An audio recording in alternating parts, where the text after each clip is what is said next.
Take a moment, find your center again and again and again. Close your eyes, turn inside.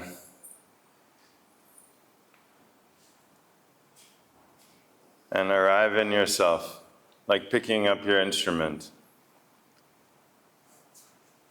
Hold yourself with presence, your spine, your shoulders, your hips.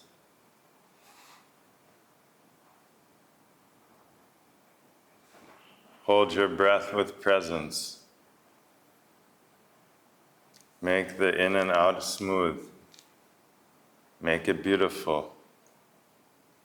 Make it deep, make it rich.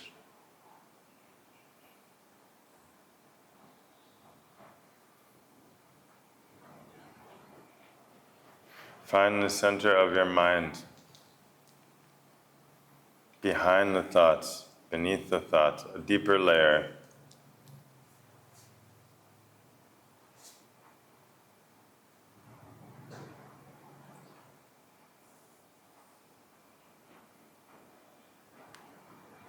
This is home, to be at home.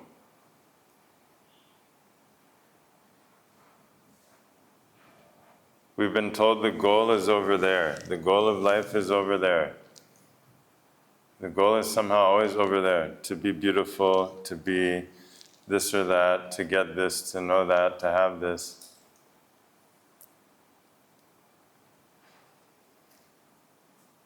So is it possible to get there? Has anyone made it? Even if you reach the goal, it's not what you think it is. Somehow the goal keeps moving further and further away, such that we're continually reaching but never arriving. You can't arrive over there.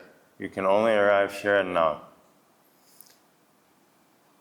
So instead of trying to be more peaceful or trying to be this, trying to be that, this is just another mask. The focus is be present. Learn to be present. Presence here and now. Through the presence, then, in the moments you need to be peaceful, you'll be peaceful. In the moments you need to be energized, you'll be energized. You become flexible. This is the flexibility of yoga, is to be able to flow with the moment, to adapt to the moment. Not, I need to be peaceful all the time, or I need to be this or that. So, here and now, there's only one goal. If the goal is over there, so many different goals, so many obstacles, so many stories. And it would seem that even the successful, we consider successful people, are still reaching for something else, somewhere else. Life is still somewhere else, over there. Happiness is over there. Success is over there. Peace is over there.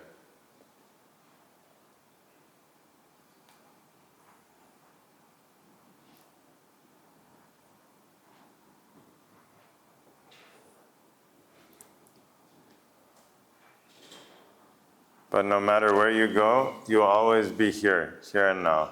So if all you know is over there, if you're always looking over there, if the focus is always somewhere else, somewhere over there, then even if you get everything, you'll miss it because you don't know how to be here and now.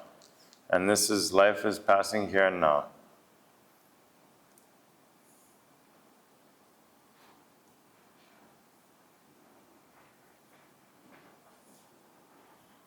So keep everything then and there is okay, all the strategies, all the plans and everything, but just dedicate a little bit of time to rest in the here and now, to be present, to be at home. When you're truly at home, you forget yourself. You're not thinking about being at home. You're in that state of being present. What does being present mean? Grounded, rooted, stable.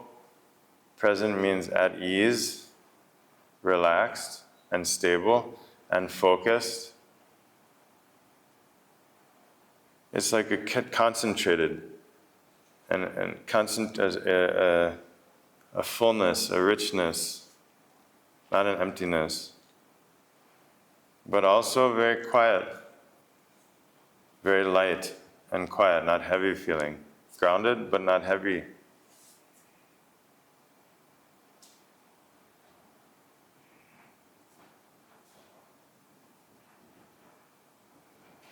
And so you can experience that right now. You can only experience it now.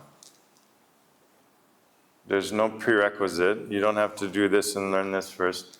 To be in tune, to be present is a natural state. So all we're doing is retraining the nervous system, the chemistry, the spine, the brain, retraining the biology, the breath, the organism to be in a natural state.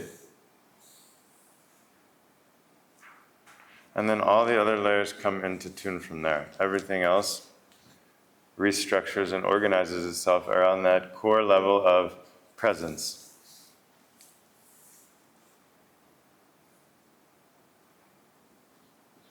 And so people dedicate lots of time to studying music, to play musical instrument. But you can only play, how many hours a day will you play? A few hours at most. People train in sports. People train every day, 6 days a week, 7 days a week, hours a day, practice, drills, workout, diet, everything. But how many hours a week do you play that sport? A few hours. Right? But you're playing yourself 24 hours a day. You have to play yourself. You have to play this game with yourself. So to dedicate a little bit of timing, a little bit of energy to the basic training of how to be present, how to hold your instrument, how to breathe, how to hold your mind, how to harness your willpower.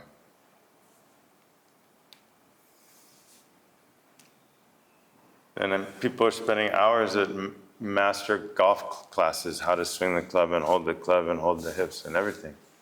How many times do you swing the club? But then how often do you have the opportunity to be yourself? To be at home in yourself. When you're at home in yourself, naturally you become more playful, more creative, more efficient, kinder.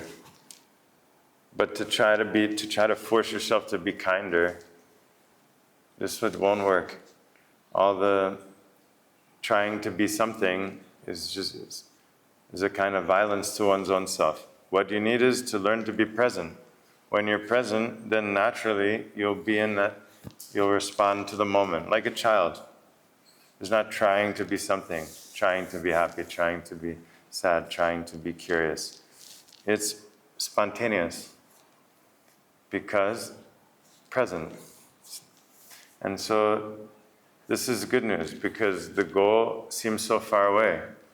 No, everyone's trying so hard every day, morning to night, to reach the goal, but it would seem that no one's reached it. Or somehow one has to sacrifice everything, health, life, family, freedom, fun. But then it's empty. And so this can't be success. If the height of money and power and fame and beauty, right, is empty, is not enough, then what are the chances that anything will be enough?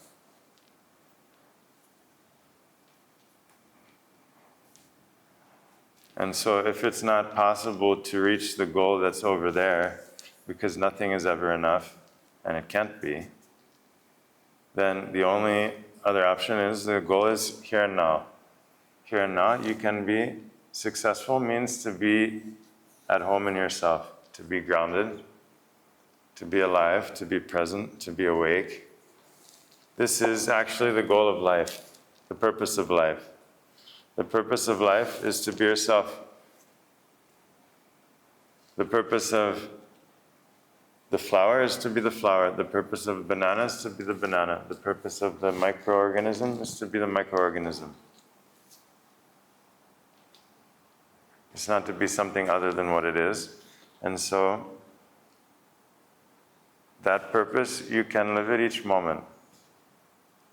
Again and again. It's like an adventure.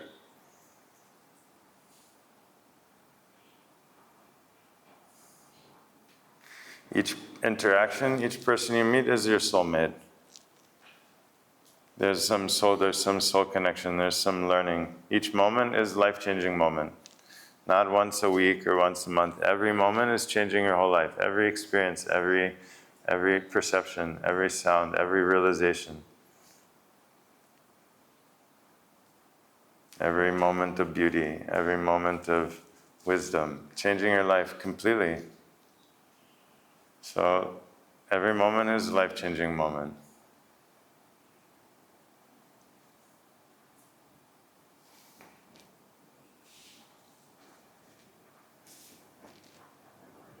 So there are two paths, the path of here and now, the path of then and there. Most people living in then and there. Happiness is that in the past or the future. The goal is in the past or the future. But here and now is a completely different approach. And so you don't have to pick or choose.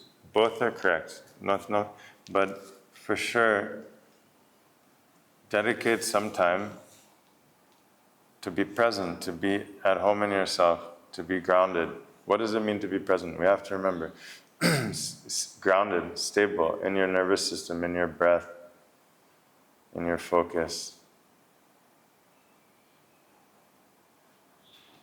Stable and at ease simultaneously. In your body, stable, at ease. Your breath, stable, at ease. Your willpower, the resistance, the energy, the drive, the desire is stable, quiet, at ease. And mind, senses, and thinking, remembering, all these levels.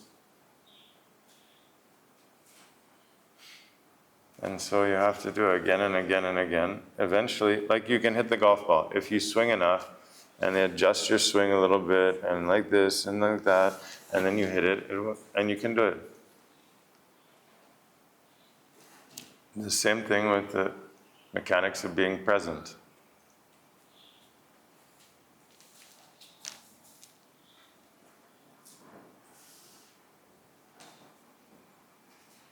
There's a correct way to hold the joystick for playing video games, correct way to hold the tennis racket. So is there a correct way to hold the mind, brain, the glands,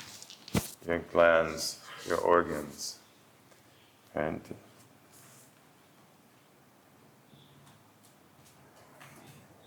And so this is not a philosophical question, this is experience, this is pragmatic. This is to do with the quality of life,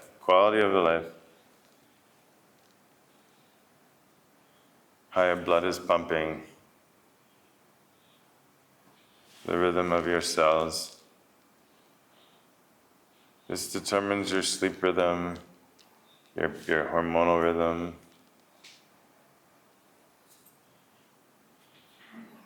So this isn't spirituality, this is biology, it's chemistry.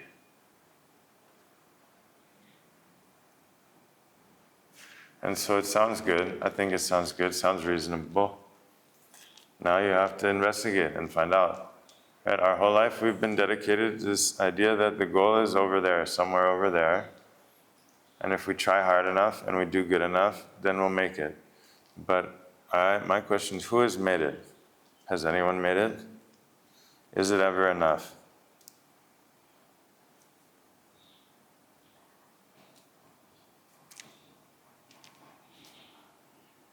And so this is actually, it's good news because the goal is not far, the goal is here and now.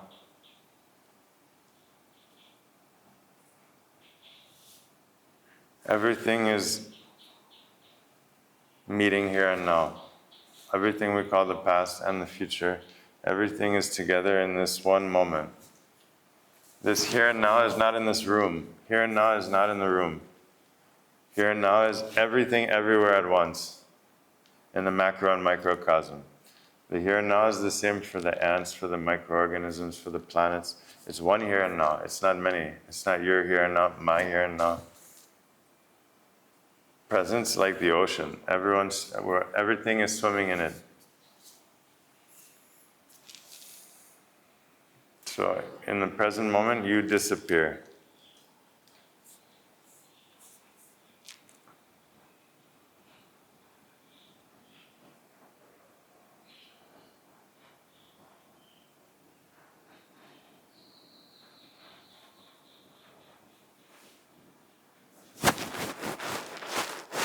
Let's see what kind of questions we have. Oh, good, lots of questions. Explain what you mean by look at the center of your brain. What does that look like or feel like? Okay, so this is a pointer. So basically, one, you're turning the eyeballs like inside out, turning them back and up. Right? By doing this, where your eyes focus is where your energy is going. When you like looking at some attractive person, you feel there's some pull in your eyes, some food that you want to eat, like that. So wherever the eyes focus, attention's going. When the eyes are going like this, then a certain part of the brain is activated. Right? When the eyes are turned back and up, then it's activating the different part. In the center midbrain, you have the pineal gland and pituitary gland. And so there are several different points in the head in the subtle anatomy. We see over here this guy. And this is this point here. In here. You have one lower and then one here in the center of the brain. Different from the top of the head. But at first, it's approximate. That's the thing. It's like when you start learning to play the violin and how to hold the bow. You hold it like this and fingers like that, but you're like, oh, I can't. How do you exactly? You have to do it again and again and again. And then eventually you have more subtle awareness of that. So how does it look? What does it look? I mean, it's not like looking at a TV. It's either generally luminous like a blinding light, or it can be totally dark. Or there could be just like a point of light. All are correct. Sometimes it could be a color or some different vision. But the visions, you want to eventually merge into one point. Or dissolve into the like blinding light, or dissolve into the deep darkness. Both are the same. At first you feel maybe a bit of strain. Eventually it becomes very blissful. Because it's literally, we don't know, there's different plates in the skull, and through different tension in the jaw and the face, then it's activating different parts of your brain. And so this is a kind of inner alchemy, practice inner yoga, whereby we're gathering all the energy at this point again and again and again. Right? Normally, we call 9 holes. 1, 2, 3, 4, 5, 6, 7, 8, 9. 9 holes. The energy is always spilling out all day. We get a little power, immediately it goes out. So now we're keeping that inside, and then gathering this life force in one place. Not working through the spine, but specifically gathering here at the heart in this center of the brain. Heart is the seat for the soul, and the center of the brain, seat of consciousness.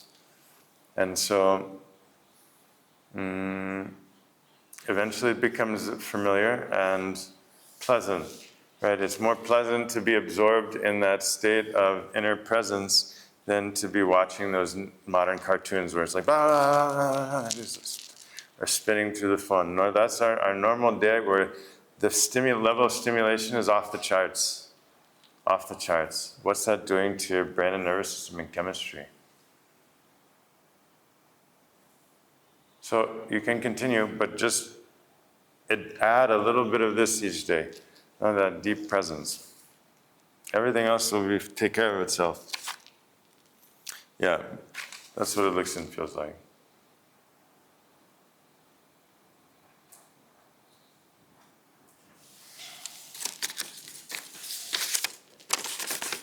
Can you talk about the paradox between effort and ease? We have goals and things we strive for in this physical world. How do you know when you're forcing life to happen? Yes. So,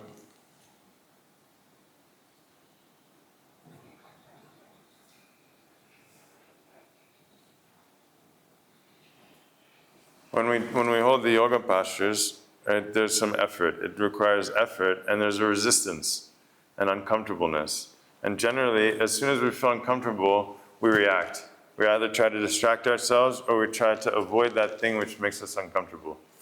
Right? And so the practice is stay present. Almost ignore it.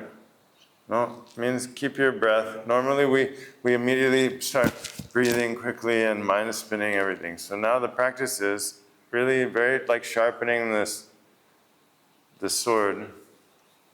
Keep that deep presence, unwavering, stable, especially feeling unstable, but to be stable.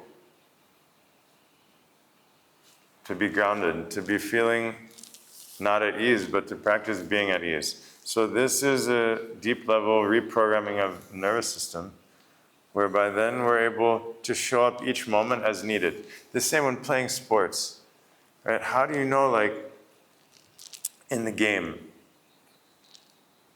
there's no time to think, and so you're automatically, because of the training, and because of that sensitivity, then you know when to go, when to stop, where to move. There's a natural flow, in the flow. It's a flow state. So to be yourself is also a flow state. And planning is a flow state. Creativity is a flow state. When we're stuck, we know when we're stuck when we keep spinning in the same thing, overthinking the same thing, stuck in the same thing, using our mind and the past to create negative loops and all of this, then this simply means out of tune. Really, it's not everything stems from this core level of tuning. And so it's not important to focus on the reasons for being out of tune. Otherwise, we get caught up in never-ending, endless reasons to be out of tune. Right? But instead, focus on being in tune. And then that will take over. Right? It's not how to deal with the trauma, it's just spinning the trauma. No, focus on presence. That by establishing that presence and harmony within you, that itself will release what needs to be released. You take whatever lessons are needed and then live a life of presence. This is important. Everyone wants to be less angry or less thinking, but what's needed in life? We can't just move away from something. We must be moving towards something. What we're moving towards is more important than what we're moving away from. So we can't be moving towards the idea, I'm not good enough, I'm not this enough, that's not the correct. Moving towards presence. That presence itself, when you're present, then automatically everything takes orbit around that core aliveness. Whereas at the core, if there's this disconnect, then everything is piling on top of that underlying rhythm of disconnection. Even we're saying nice words and we're acting like this, but still underneath is this vibration, this tension. And so we're talking, don't worry about the thoughts, the past, the experience, everything. Work at that core level, that core rhythm, that core vibration. Make that one very smooth, very beautiful. Be quiet. No, first activate, pump. What are the postures? These are pumps. Pumping the energy, circulating all the different energies through your legs and thighs, through your torso, abdomen, through your arms, to your brain. We have to, now our lifestyle is very stagnant, sedimentary. So even more important, we need these to pump the energy, the blood, the nerves, the lymphatic system, so many different things.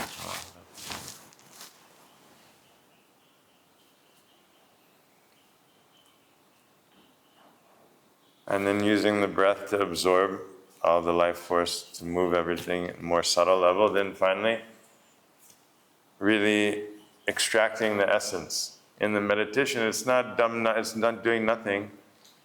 It's the ego and the mind, which is making a mess all day, every day, is for a moment shuts off.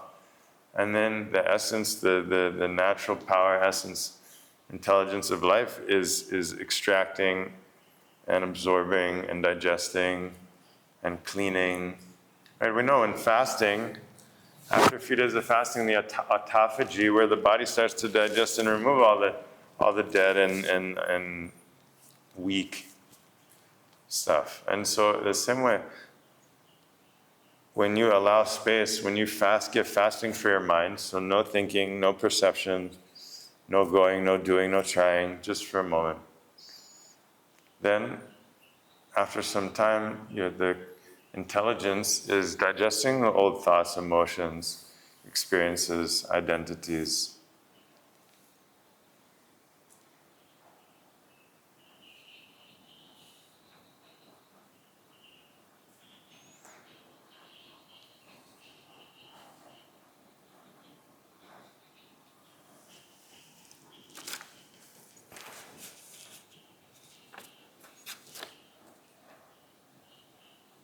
When you're in tune, when your inner compass is aligned, it means your body, heart, mind working together, flowing together. There's a listening, a feeling of wholeness.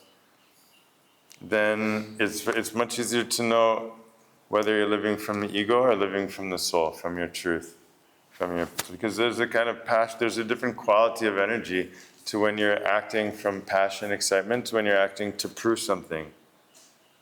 Right, striving something. The ego is doing everything just to prove it. People do yoga to prove I can do it. Look at tricky things and it's complicated. That has nothing to do with presence. It's the intention behind our actions is as important as the actual actions that we're doing. And so when you're quiet and alive and listening, in tune, then naturally you can feel a different quality of energy because you're in the flow, right? When you're in the river, you see where it's going, you go with the river. You're not going against the river. But when you're unconscious, disconnected, going through the motions, and not listening, then very easily, it's kind of always forcing or some kind of obstacle. And so there are times where we have to use strong willpower and momentum. There are times to flow. There are times, and this is the dance. That's why we call it not a game or sport, but a dance. The life is the dance to be danced. And there's no finish line. It's not a problem to be solved. It's because it's never ending. And so a dance, it's like this, a dance. And so that's why we have the metaphor. So you're at the park on a weekend, and they're playing a game of football, right, or ultimate frisbee, and you jump in the game, but you haven't been exercising a while, and so everyone's running around and smiling and having a really good time. But all of a sudden, you start to feel like cramps, and then spasm, and then hard to breathe, and then you fall over, and it's like wow. And so, what's the difference? One person, it feels like torture, right? It's like torture to play. And for the others, they're having a great time. It's the same game at the same moment. The only difference is in shape and out of shape. And when one's out of shape, then everything becomes like a torture. Everything becomes like a punishment. But when you're in shape, then a difficult game is even better. It's exciting. It makes you feel alive. It brings it. And so in this way, we see we must stay in shape for life. And this means not just physically, but emotionally and mentally in shape. We have to all these three levels. Physically in shape, emotionally in shape, mentally in shape. Otherwise, life becomes such a hassle, such a suffering. However, if we are able to train that state of deep presence and aliveness, then it becomes a wonderful dance. Celebration. You only have one breathing technique to use, and your nervous system is fried. Which one, how, and when? No, it's not like this. You can't just whip one out of your pocket and it's going to work and like that. The nervous, it's a long-term thing. You need to every day dedicate a little bit of time. Like you take care of your hair. It can't just put some stuff in it once and it's good. You have to, every day you have to take care, you have to wash it, you have to brush it and comb it, put the oil in your hair. Then your hair becomes nice. It's a habit. Your nervous system is a habit. It's not like a a wound that's happening in this. It's not an injury that's happening in this moment. It's the rhythm of your life. Your nervous system represents like a photograph. You take a photograph of yourself where you see that one. But what about the photograph of your inner rhythm, your life rhythm? So this is what we're talking about. This you have to make beautiful. So that means you have to dedicate some time to comb through with your focus, with your breath, through the postures, with the stillness, all these things. It's all working together. So if you've done that, if you've dedicated some months and then some time every day, and now you're asking me for in that place, you've already done all of that. Now you have to just pick one in a moment where your nervous system is unregulated. Then we can talk about that. But if the other stuff hasn't been done, then you can't just do one thing and something's going to work. No, it's really, we're talking about, this is a deep habit in your chemistry, in the way that you react and think and perceive. The nervous system is everything. And so for that, it requires some, a dedicated period of retraining. Things like massage, float, darkness therapy, acupuncture, sunbathing, fasting. These are all, forest bathing, walking barefoot. These are all very important for that too. Having good conversations, dancing, spending time with animals and children. These all will help your nervous system.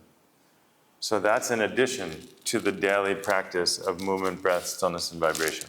Right? That training has to go on, and then you have to do it, warm up every day. If you play sport every day, you have to warm up every time before you play. If as a good sports player, are you going to warm up every day? Or are you going to warm up once a week? Or once a month? How often what's the integrity? As a musician, how often will you tune your instrument? You going to show up with your instrument on tune every time? Are you going to show up and not have warmed up prior to playing and just that's at the lower level. We don't want to be at the low level. We don't want to be disrespectful to life. So, because then what happens? If we're out of tune, not only are we ourselves miserable, but then we make everyone around us suffer. No, it's not just us, because then we're playing that, we're dumping that on everyone around us. So that's why being in tune is the greatest gift you can give to the world, to be yourself, because then you bring that, you offer that to those around you, a beautiful fragrance, a beautiful light. But it must be authentic. You have to establish that. You have to plant those seeds in your garden. You have to water those seeds and give importance to it. Like people, Oliver is giving importance to security and money and all these things. But this is the real richness, is to be present. And so then it's very simple. It just requires some time each day. The recommendation we're giving is 2%. This is the minimum. 2% is a minimum, but it's sufficient. 30 minutes. So that's just a few YouTube videos worth of time, like 5 YouTube videos. Instead, you take care of your garden. What do you need to do to take care of a garden? You have to cultivate the soil, remove the rocks, the weeds, put the nutrients in the soil. You need proper water, proper sunlight. You need to remove all the dead flowers. There's so a few things to do. Once you do that, then the garden itself is blossoming. You don't have to explain to the garden what to do, how to grow. It's flourishing.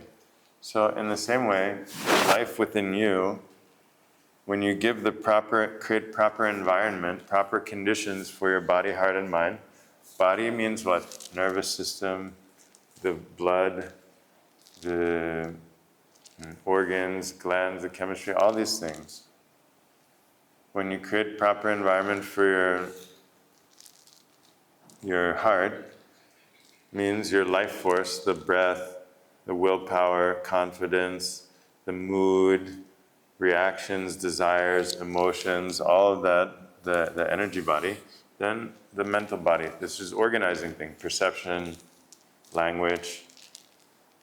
thinking, analyzing, remembering, all these functions, then instead of just like using the machine continuously on super drive mode, you put it in a neutral. Your mind put it in a neutral, and your energy, desire, slow it down. Your body, make your body still.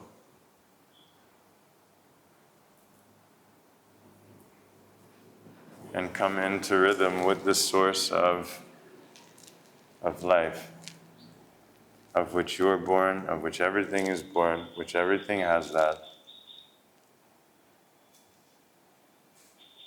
It doesn't everything has that, everything is that. You don't have the source of life. The source of life has you. This is the thing we have to see. I don't have a life. Right? There's no me, there's no Joel sitting somewhere that has a thing called a life. Life is temporarily having a me. Life is temporarily having this mango tree. Life is temporarily having a tulip. These are happenings within life.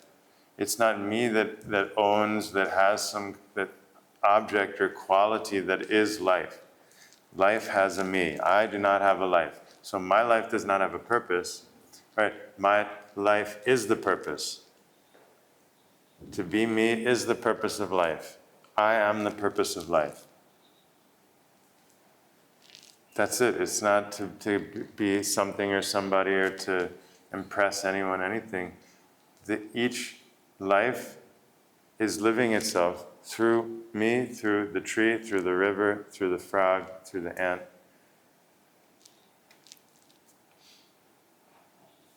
And so, what is it when you're present? Who is present? Life is present. Life is being present, not the ego. It's not the ego now that's doing the dance of being present. Right? The ego wants to be trying to be this or like that. Right? But when you're present, everything is quiet. Then life, the super power, super intelligence of life is flooding you as light, as vibration. Question. Sometimes when I meditate, I feel a physical sensation tingling at the crown. It's like water drops at the center of my head. What is this? Oh, that's good. That's very good.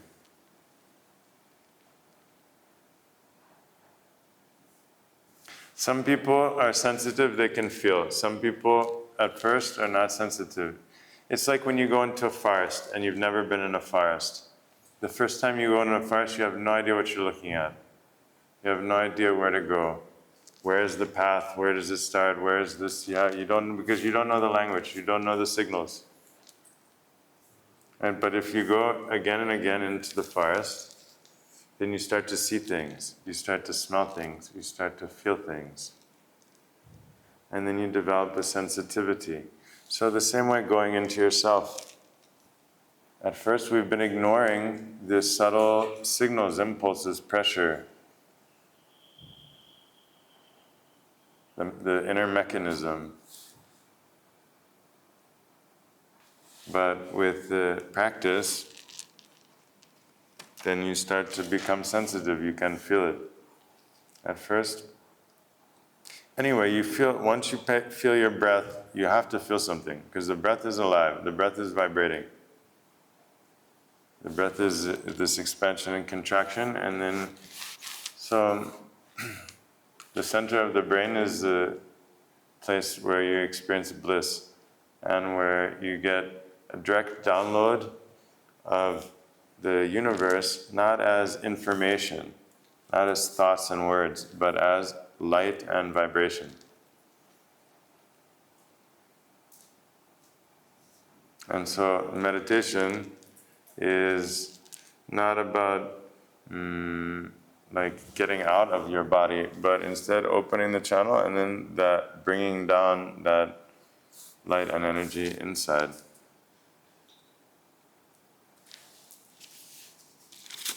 Question. One. How to bring this bubble into daily life? It is one thing to do morning yoga and pranayama, But what if you feel so disconnected once you go back to your corporate job? When do you honor where you belong? Like, this is a hairy life, a bubble, or is it a way to help go back into corporate life? Yes. So one is the tuning. The tuning is necessary every day. First, training. Training is an extended period of training, and then simple tuning. It's enough to tune. At first, once you know how to play your scales, like a jazz musician, and once you're comfortable with your instrument, you can play the scales. Then it only takes a few minutes to warm up and tune, and you can go.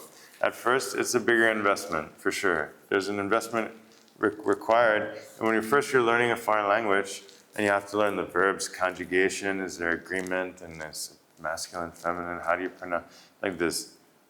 But then once you get to a certain level, then it flows. So definitely there's an initial investment required. Right? There's a learning curve. And so it requires a kind of commitment and dedication to not only to do the daily tuning practice, but to commit to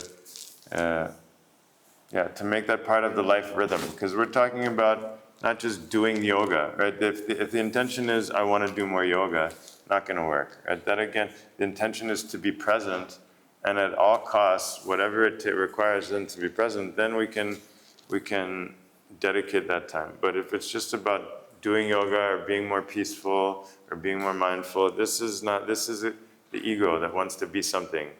That's saying, I'm not good enough. If I do this, then I'll be good enough. But this is totally different approach. We can't take that approach of, I'm not good enough, I have to do this in order to be good enough. And this means yoga is training to be present. The training for being present is being present. The training to be present is to be present, and the goal of being present is to be present. So the presence is the beginning, the middle, and the end. And then more and more, you make that the habit in your daily life. Instead of being distracted, instead of being out of tune, out of rhythm, in tune, in rhythm. It's not dependent on others. It's inside, inner state. And so it requires a training. And then, but you're right, it's not enough. It's not enough. Then we need the aliveness practices. Aliveness. What is aliveness? It means journaling, creative expression, walking in nature, helping another person, gratitude practice, all of these things. And these should be planned or programmed somehow. Right? Going to work out, playing a sport. These are part of aliveness practices. Doing a hobby that you like, learning something new, pottery or weaving or poetry. Right? Having this is also essential part of the life rhythm. Right? This is as important as eating food. Eating a meal, this is one thing, but nourishing your heart, nourishing your soul, this is as important, super important. And so this is the things that we neglect immediately when we get spinning out in the work rhythm. So that means that you have to investigate your life. You have how many hours a day? How many hours will you sleep? When can you wake up? You have to plan and structure the time. And it's not just planning time, it's planning the life rhythm. Right now, I'm going to be true. This is true. We're living in a false system of time.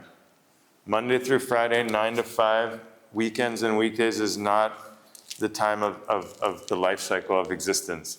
All of life, the planets, the oceans, the plants, the trees are existing within the lunar cycle of time.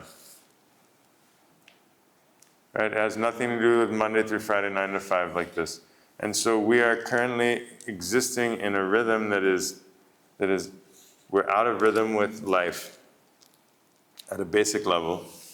And so our nervous system, especially with electricity, the invention of electricity and all these flashing devices, everything has been really challenged.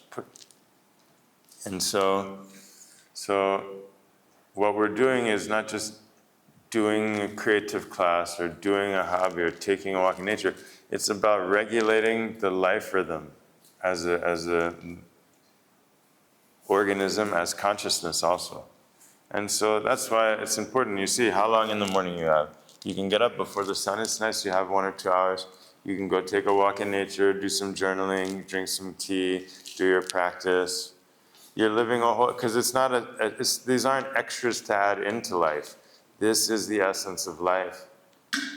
To be present is the essence of life. So then life, then okay, I'd work with some break or something or not. And then in the evening, schedule, go to the sauna or the steam room or cold plunge. This is aliveness practice. No, do these things, these, if we don't schedule it, then we get swept away. Scrolling through videos and all this kind of nonsense. We're currently working on an app that's really good. It's going to be really good. That has this kind of the tuning practice set up, but also these aliveness quests and different teachings as a framework because when this is part of our life, then we feel we're learning, and it's so joyful and exciting.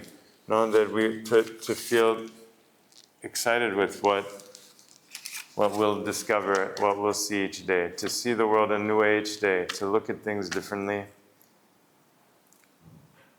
And so for this, it's so important. We have the daily tuning practice.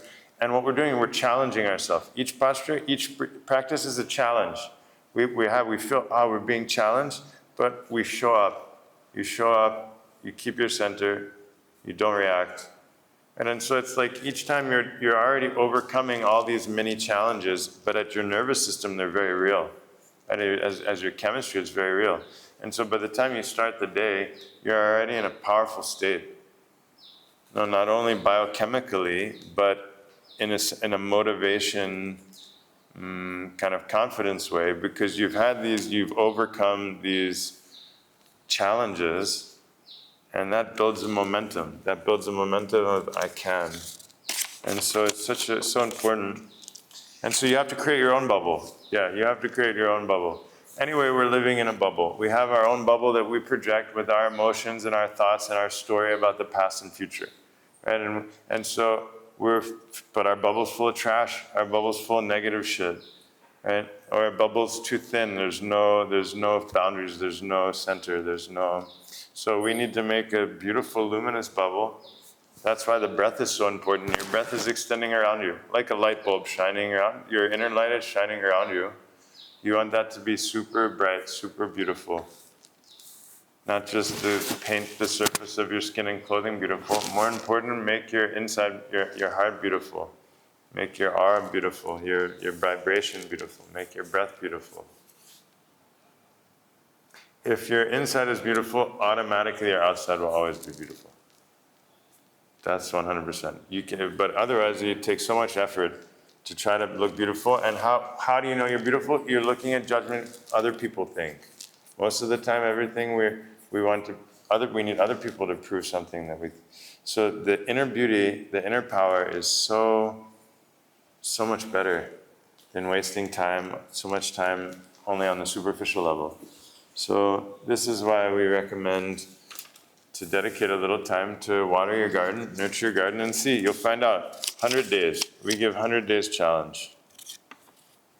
So in 100 days, every day, then you'll know for sure if it works. What are the steps to address physical pain as it arises during meditation? First question. So first step is acknowledge it, not as oh no, that again, or something like that. Just be like, oh, okay. And then drop it, right? Bring your attention back to the center of your brain, bring it back to your breath.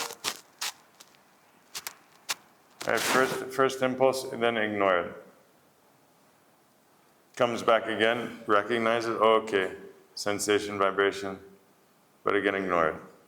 Third time, okay, now maybe explore it. Does it have an edge? Does it have a center? You feel anything, is it emotional, physical, is it karmic, whatever, just stay with it, but not in a negative relationship. Not bad vibing it. Because what is it? It's yourself. This is a message from yourself anyway. So you're simply feeling that what it is, and then take a few conscious breaths, try to breathe with it and release it.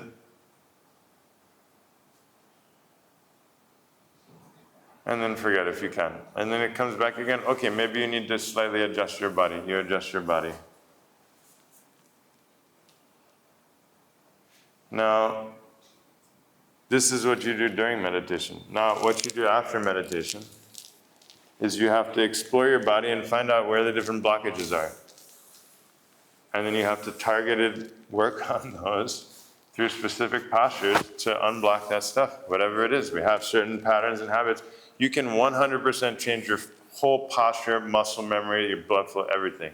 If you did for like a month or 2 months intensive yoga therapy, doing the postures, really holding them, going deep, longer holds, boom, you could totally, these habits you've had for years, and it will improve your sleep, your digestion, because it's not just the muscles, we're working with the organs, we're working with the inner rhythm, everything, for sure. No, you know, okay, my low back, so you have certain postures to target that, and you do those every day. You can do that separate. You have a few minutes, 10 minutes, okay, do this posture 2 minutes, that posture for a minute, that posture for 2 minutes. Then you get massage, whatever massage you need, or doing things in inversion, hanging upside down. This is very important. We have inversion table where you can go with your feet and you get your spine to full traction in your spine. This is incredible. Also hanging like this from a bar, right, to unlock your neck and shoulders, to open everything. This is essential. Our shoulders are monkey shoulders, right? But we're never brachiating, we're never hanging, we're all the time like this, right? So what happens to your blood, your brain, your nervous system? And so just by hanging for like 30 seconds, a minute a day, that is going to open up everything in here. All of this is going to knock my mic off too. I'm always slamming into this thing.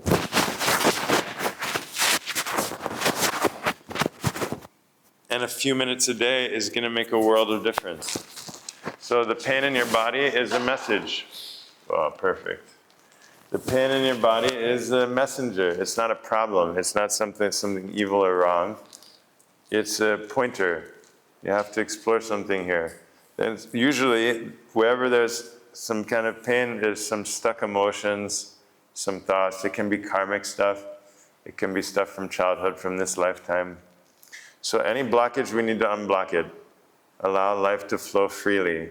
This is freedom, when the life is flowing inside you and you forget yourself.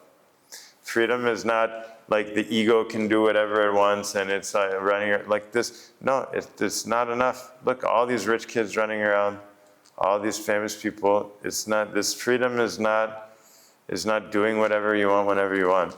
Freedom is no blockages in your body, your heart, your mind.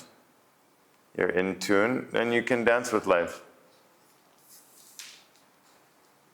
Freedom is freedom from this pressure that we create with our own mind about what we're not and what we are and what life's supposed to be and everything. The freedom means not to be under the weight of these ideas in your mind about the past, about the future. This is freedom.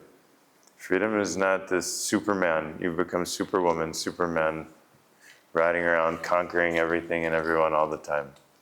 Nothing to do with freedom.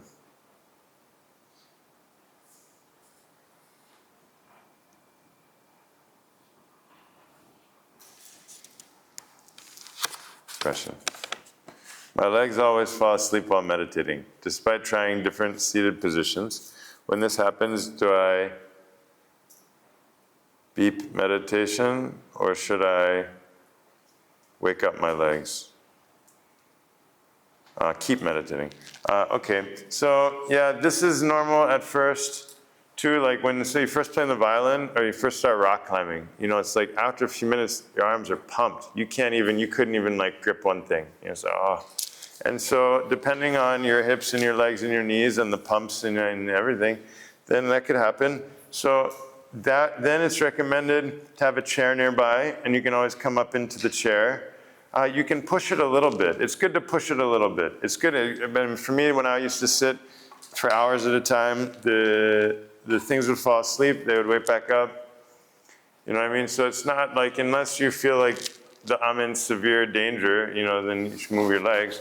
But you can definitely, push the envelope a little bit, because the point is that we are now so, I think in UK they use the word precious. You know what I mean? We're so, a little bit of discomfort and immediately we start freaking out and flopping around.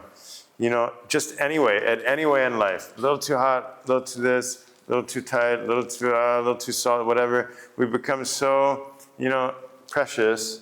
And so part of the trip is to not confront the uncomfortableness, but to befriend the uncomfortableness, to ease into it. Say, okay, not react. And then the uncomfortableness becomes a teacher, becomes a trainer. And so it's good to work with it. Use a chair. And the good news is that by doing the yoga postures every day, by sitting every day, then you will gradually shift your muscle memory and the blood flow and everything. So it won't be like that forever. But initially there can be a phase where it is uncomfortable or tight, or legs fall asleep, or you have to keep changing position. Don't worry, that's not a problem. The problem is we want to try to be perfect. We want to prove something. Right? You don't have to. The process itself will take care of itself. By sitting every day, then eventually that will go away. Same with the violin. What to do? You have to pick it up again and again. The more you pick it up, eventually it becomes natural. So the same way, it's working the same way with this sitting.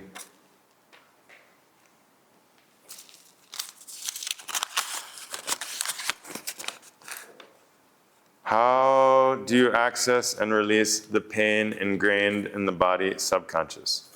Especially trauma that we are not aware of, but that are dictating our lives. So this is the transmutation, the transformation of coal into gold. Right? This is what we're doing. This is what the yoga is. It's through the postures. Right? When you hold a posture like sitting forward bent for like 3 minutes or 5 minutes, right? The problem is now everything is very superficial and it's all about the posing, right? But it's not about the depth, the deeper level. When you hold the posture extended time with focus and breath and awareness, then it starts to shake up all this ancient dust, emotional, mental, karmic, everything from the subconscious, from the unconscious. Not only your personal, but the collective. That's within us too, in our DNA and our cells. We have the collective unconscious, collective subconscious. So there's infinite trauma. So again, we don't need to focus on what's coming out. Focus on the essence. You see, this is the difference. This is the main message, is that there's plenty of trauma everywhere. Everyone's got trauma. You have cosmic trauma. We have the trauma that's going on in certain parts of the planet, going on with women and that right now. Everything is really, that's there, but focusing on it is not going to help. What we need is to focus on the presence, that state of in-tuneness, right? And then that becomes the guiding rhythm. That becomes the soundtrack.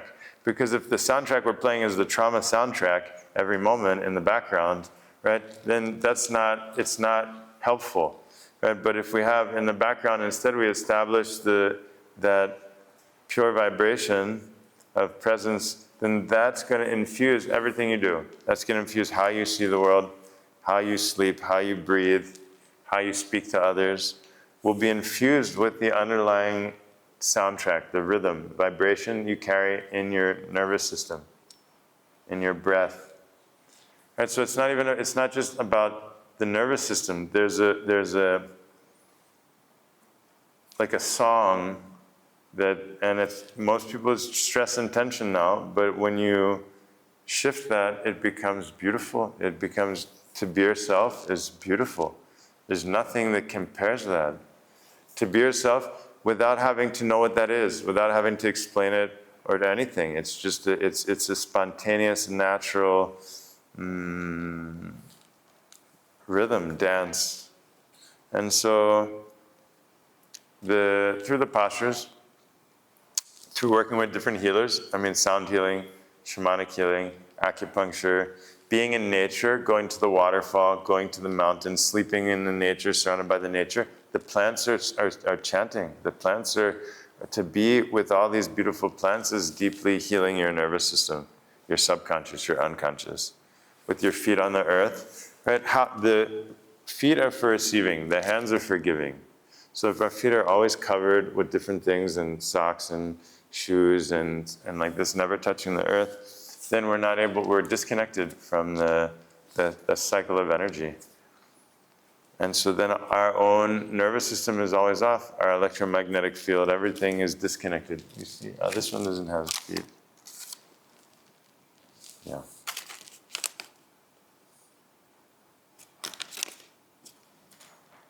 Then in meditation, in the stillness, then it's like zapping all of it. Right? It's like going back to that pure, like the pure state before you were born. And one, you become full of the pure light vibration, all this high consciousness, but in the process, a lot of the old stuff is just filtered out. Right? You go to the toilet, you don't want to know, you don't need to pick it apart and noise ice. In the same way, all that stuff, let it go. There's no need to we don't need to honor, justify anything. It's enough already. Enough. What is needed, whatever is needed to remember will come back, no problem. Any kind of story or hurt or anything will come back, whatever is needed. But the key is you flush it immediately. You digest it, you eat the food, you have to digest it, immediately you release it. Otherwise you can't eat the next meal. You won't enjoy the next meal if you're stuck in the last meal always. So same in life situation, circumstance, everything. Immediately digest, immediately release. Most of it is waste. Most of the food we eat is literally indigestible. So holding on to it for what? Extract the essence, and then the rest, let it go. There's no time. You can't carry it all around. And so better to tune yourself to be present.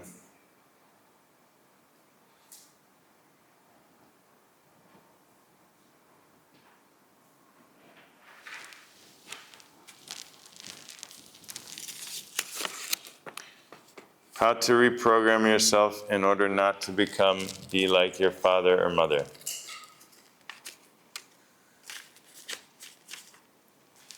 The people that we're surrounded by have a big influence on our way of thinking, way of our reactions, our patterns. It's a part of the environment that we're evolving under those conditions. And so what's important is that all the time, first we establish the center. This is essential for everything. The compass, tune the compass, your instrument, that you're present, grounded in yourself. What I saw recently is that from childhood, from infanthood, we have this thing where if you're hungry, but it's not time to eat, then you don't get food. Then they make angry face. No, not time. But say it's time to eat and you're not hungry, you don't want to eat. Then also you get the angry face. Negative feedback. And if you do what they want, like you eat when they want, and then you get positive feedback, even if you're not hungry. And so what happens is our natural signal of hunger, of sleep, and of going to the toilet, we become forced to be on someone else's schedule, and then by listening to our own signals, if it's not the right time, then we get negative feedback. But by people pleasing, by doing what the other person wants, then get positive feedback. And so from a very, very young age, we learned, one, to distrust our own internal signal, basic things to hunger, sleep, and going to the toilet. And then we also learn to people please, that, don't act according to your own feeling, instead act according to what other people want from us. And so this becomes kind of a foundation of our point of reference in dealing with the world. And so the people that we're surrounded by have big influence on our development. And so we have a birth father, birth mother, but we also have many people playing these. There's so many different roles. That we have mentors, that we have different people in our life. And so from all of these people, we have to see, some people we say, this is good, I want to be like this. Other people we say, no, this is how not to be.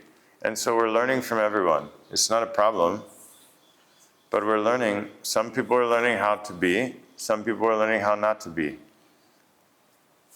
And then because you're dedicating your life to be present, then very naturally you can help shape your life in that way. And you can use everything. We have to use everything as a lesson. But in order to be yourself and to not continue those patterns, you have to do daily training. You have to do daily tuning. You have to take care of your garden. You can't just neglect your garden and hope it works out. If you do that, if you're just like, fingers crossed, and let's see what happens, probably you end up like your mom and your dad, probably. Right? If you just whatever, just let it like, let's wait and see. But if instead you do the necessary training and tuning to really be grounded in yourself, to really to feel, you can sit in yourself and feel the simple joy, simple love that's not dependent on other people or situations, everything, then this is the reprogramming. But the reprogramming is not to not be like them. The reprogramming is to be deeply present, and through that presence, you cannot not be yourself. Once you're present, you couldn't even force yourself to not be yourself. When you're in tune, whatever you do is going to be in tune with yourself. It's not a plan. You don't have to plan. You don't have to program. You don't have to double check. That's why we say to be yourself, you have to forget yourself. The moment you forget yourself, you're living in the flow of yourself. It's not a plan. It's not a mask. It's not a show.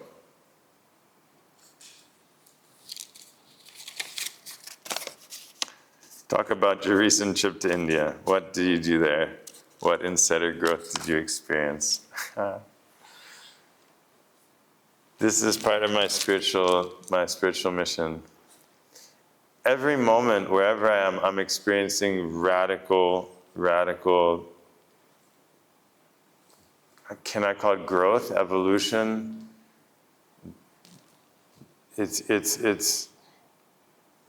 a way of life, really. It's like a quantum growth. Each moment, my database, like AI, each moment the database is just growing and expanding. And everywhere I turn, I'm having such radical experiences of love and mysticism, whatever, wisdom, everything is. And so that's been my way of life for a long time now. That's been my experience. Now, I, several times a year, will travel to be with the great sages and to go to these holy places for purifying myself. I'm still growing, evolving. And for releasing a lot of the energy that I pick up here, it's a lot. I'm carrying a lot here energetically. Not just at the center, but with my work, I'm working with the temples, and with the current times are very heavy times. And so when I go there, it's like each minute of every day is radical revelations and experiences. Sitting in the presence of these sages, some of them who don't even talk, but it's like being when you're sunbathing. What does it feel like to be in the sun? How do you experience that? So it's like that at every level, like basking in this sun, this light, that's elevating consciousness, at the same time removing all the darkness. And so I'm just fully marinating in that. And so intense, here my life is very intense. The days never stop. But there even more so. I mean, there it's like really in the fire, like sitting in that fire, and it's incredible.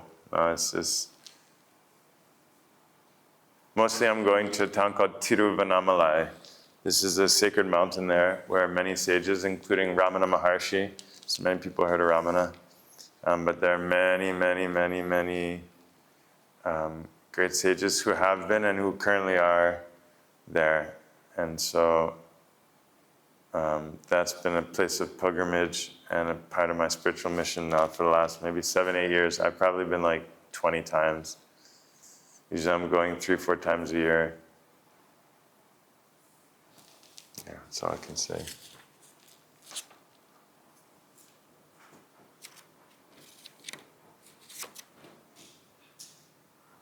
Okay, so this is, first there's a quote, easy journey to other planets. Man has developed the desire to travel to other planets. Such travel is very tempting and exciting because these stars are full of unlimited globes of varying qualities, and they are occupied by all types of living entities. Second quote, the desire to travel there can be fulfilled by the process of yoga, which serves as a means by which one can transfer himself to whatever planet he likes, etc., etc. Yes, it's true. Question, I have been continually directed to avoid pursuing only image, which is viewed during meditation. Question, at what point is this direction changed to pursuing the image in order to be there in the other realm?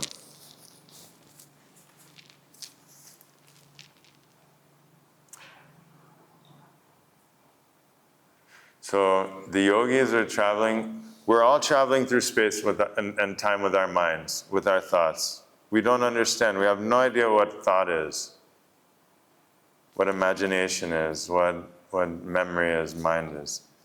So anyway, we're all traveling, but unconsciously.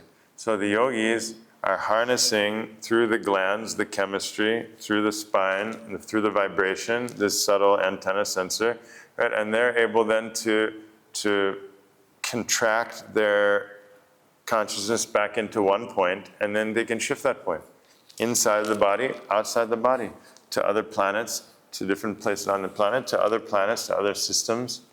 And from there, they're downloading directly, not as words and this is so heavy, as vibration. It's like a light vibration.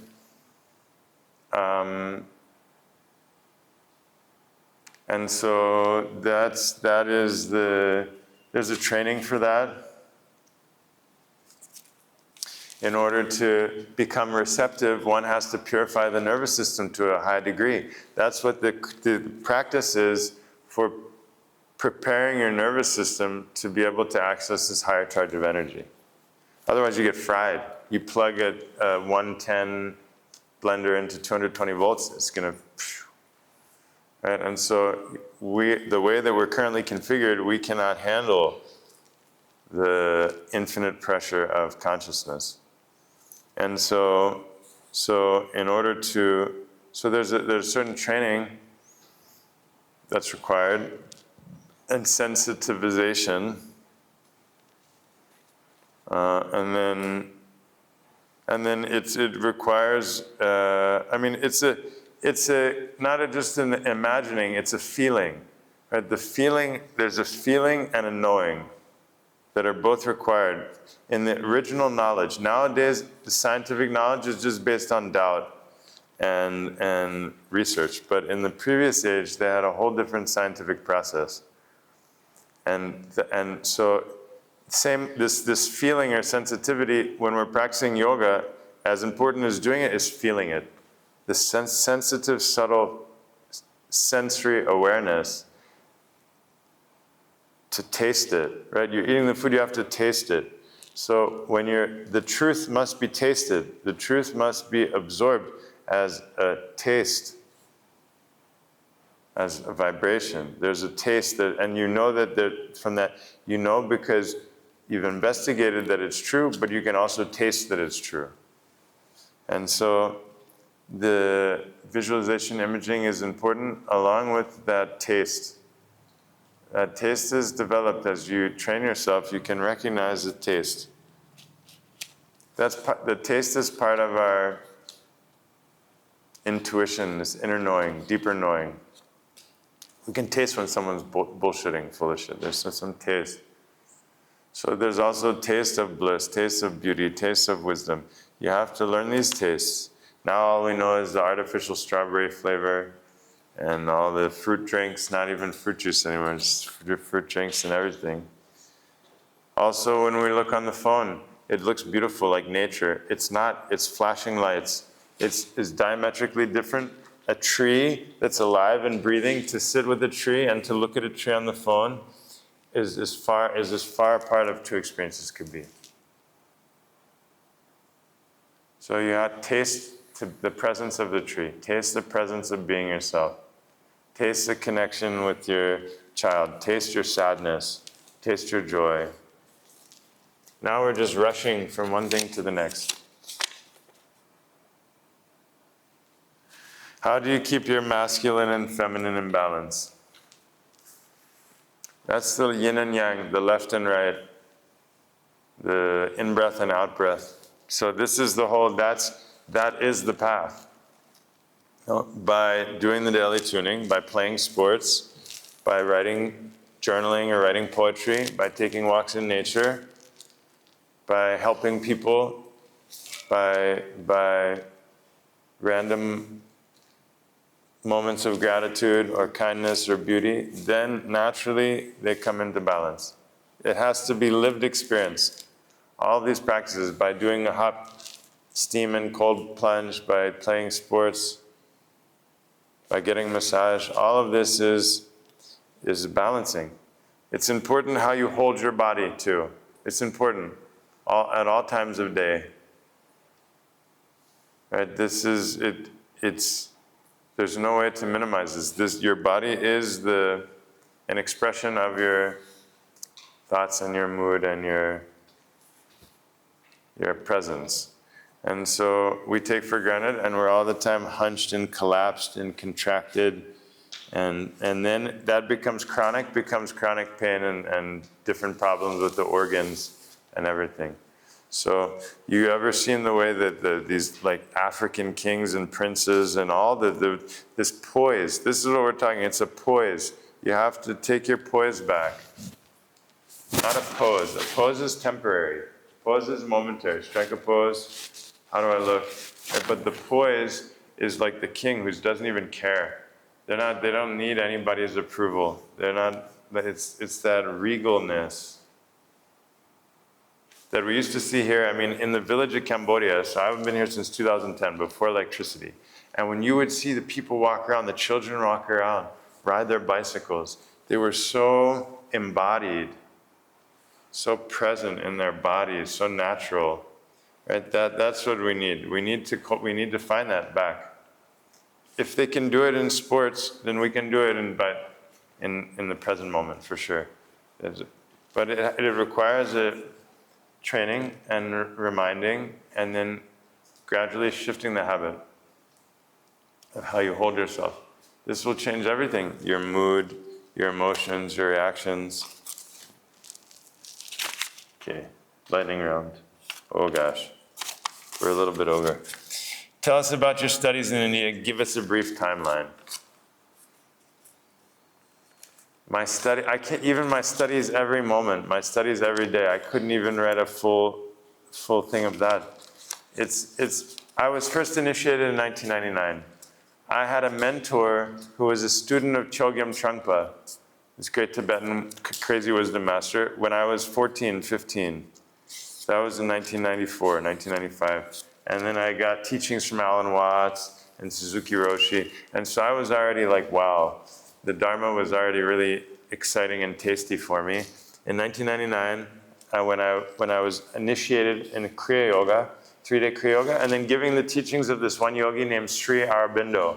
He was in silence for 40 years, and he wrote an encyclopedia on everything. And I spent 2 years reading through his works, and that itself was the endless, infinite wave of everything. And so from that point on, I spent years doing intensive inner practice and then reading the teachings and the lives of the sages and enlightened masters. Basically, it's been all I've been doing since 1999, along with a whole bunch of other stuff. And so I first, I met the living sages, Kurunamai Amma, my left, 2005, Amritananda Mayama 2006, and also Shiva Bala Yogi 2006, Sri Anandima 2007, Srivas 2007. I started to then meet with many, many sages while living in different ashrams and retreat centers in the US and doing intensive training. And then I first went to India 2010. But I'd already been living in the consciousness of Bharat. Bharat is the land of Dharma. And so, but the journey has been infinite in every moment. It's not like I never had any attachment to Monday through Friday, 9 to 5, to having a job or career or anything. I did my training in linguistics, theoretical linguistics and translation theory.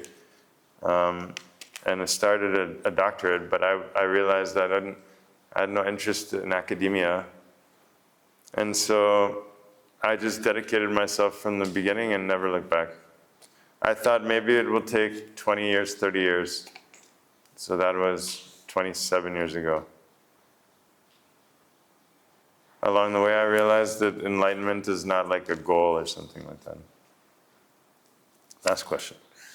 What are the steps to address physical pain? Oh, okay, that one done. How can we decide on a mantra to work with in our sadhana? So, okay, working with what is mantra? Gosh. Okay, mantra is not a prayer. This is misunderstanding. Mantra is like a key, right? A key has certain notches to unlock the lock. So it has to be exact. The key has to be exact to open the lock. In the same way, there are certain things trapped inside, right? Like a seed. The seed is locked. Something needs to unlock in the seed in order for this life to start to awaken and to sprout. What makes it unlock? What are the conditions? Right? It has to do with moisture, sunlight, but it's a vibration. And so the same way we have these different keys, which are patterns of vibration, which can be seen as like mandalas, right? You have these different mandala, these patterns.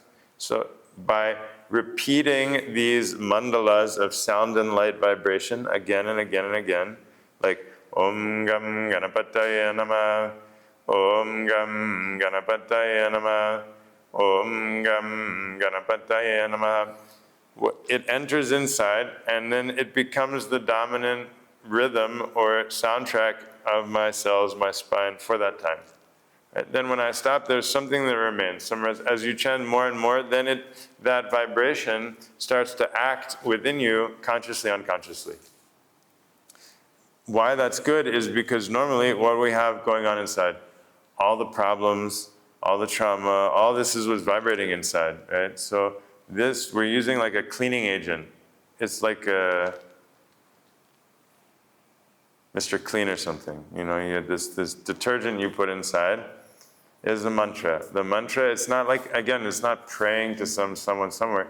It's used as a vibrational medicine in order to unlock different channels, different things, different blockages.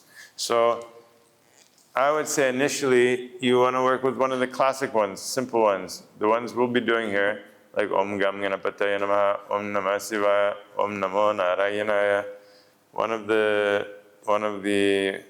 Om Dum Durgaya Namah, you know, the shorter ones. Or if you've been initiated in something like Gayatri Mantra or Mahamrityunjaya Mantra, something like that. But better to first work with simple one.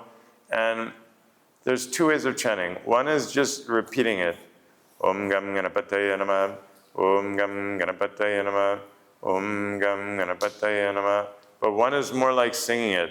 Om Gam Ganapataya Namah, Om Gam Ganapataya Namah, Om Gam Ganapataya Namah.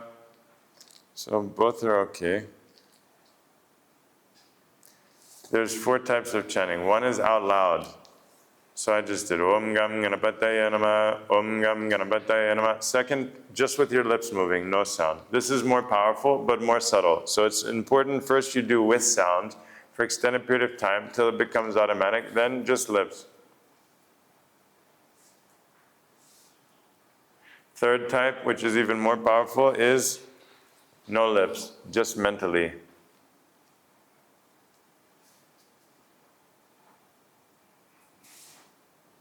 And the most powerful is what's called ajapa japa. Means the mantra is spinning like a prayer wheel. It's spinning continuously. Whether you're paying attention or not, it's been activated. It's going continuously as your breath.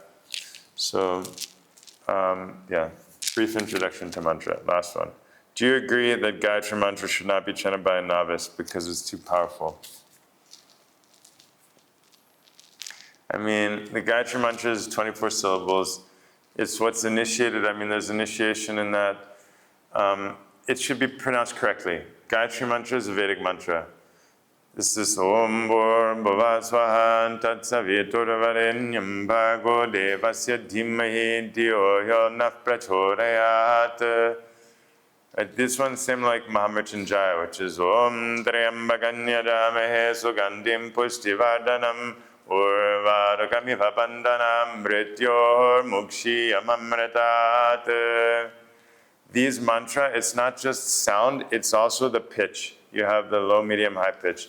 And so these are very precise recipes. These are the length of the vowels, the pronunciation, everything needs to be perfect.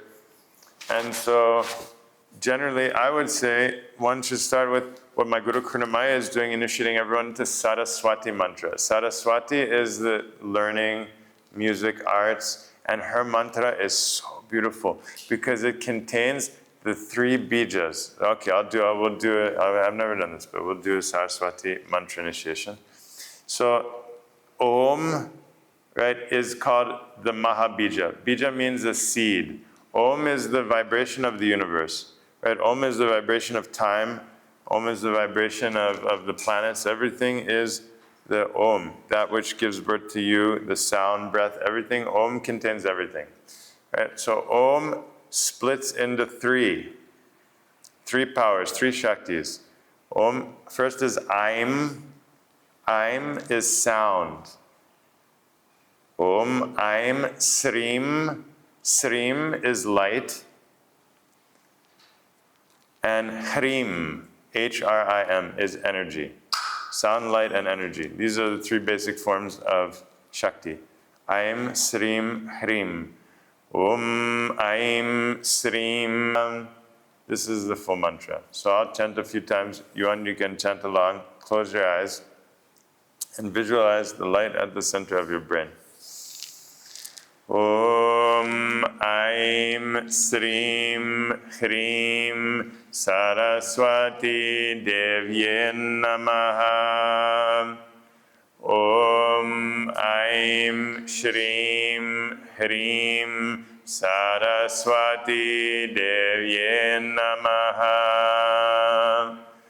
Om Aim Shrim Hrim Saraswati Devye Namaha.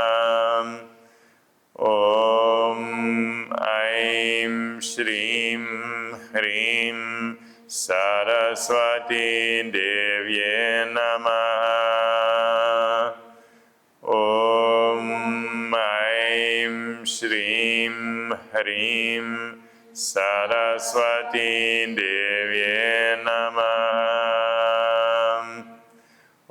Om Aim Shrim Hrim Saraswati Devye Namaha.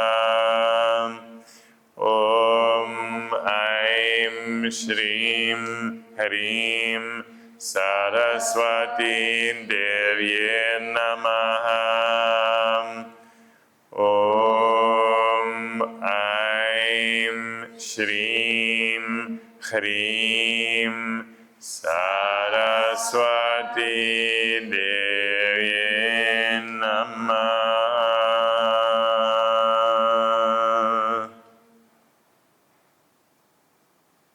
Focus your attention, center of your brain.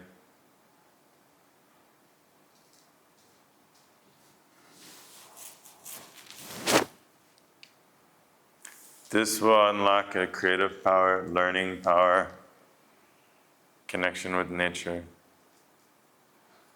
You can chant, you can do like 5 minutes a day, put a timer, 2 minutes a day. Or you can count using a mala, japa mala, 108 times. But this, you see, normally we have stressful soundtrack.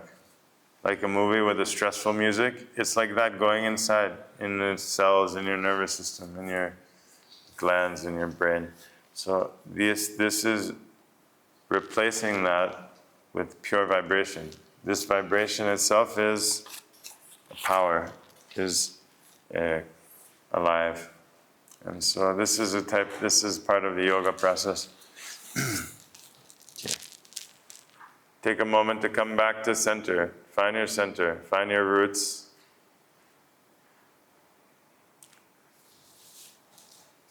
Open your spine from the bottom to the top. Open your shoulders, your heart. Bring your hands onto your knees, palms face up, either open or with your finger touching your thumb.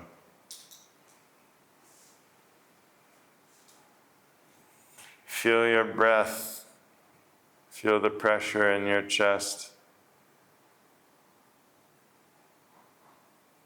Let your breath become long.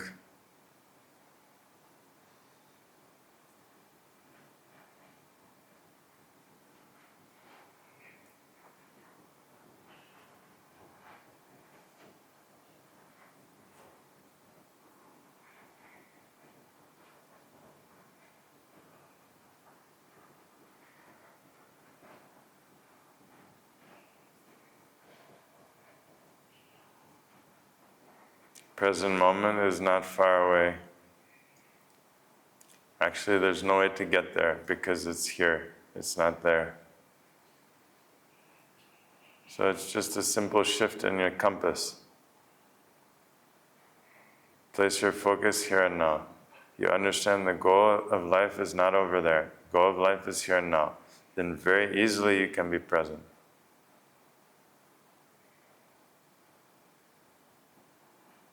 We'll close chanting Om together once. Inhale deeply. Om.